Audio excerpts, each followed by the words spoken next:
انتوا صاحيين، امشي على مزاجكم؟ صاحيين على مزاجي، ارجع مرة ثانية اقول على مزاجي وكيفي ولا شو. ردت داليا مبارك على الهجوم الذي تتعرض له، حيث من ايام واسم داليا ترند خلال تواجدها ضمن لجنة التحكيم لذا فويس كيدز، حيث الهجوم بدأ من الشعب العراقي بسبب اخراجها لاحد المشتركين العراقيين. عندي في الفريق حاطة قواعد وقوانين. وكبرت الحملة ووصلت لسخرية من شكلها ولون بشرتها، وداليا خرجت وصرحت انها حرة وهي صاحبة القرار، ولكن حملة الهجوم ما توقفت ابدا بل بالعكس ازدادت. واليوم خرجت داليا وصرحت انه الهجوم عليها زاد عن حده، وانها دائما ما تهاجم عندما تكون ضمن لجنة تحكيم.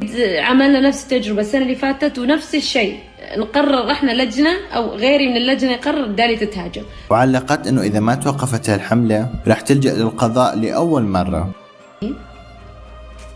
لا تحدوني على قصاي، يعني ما نبقي ليلة شر.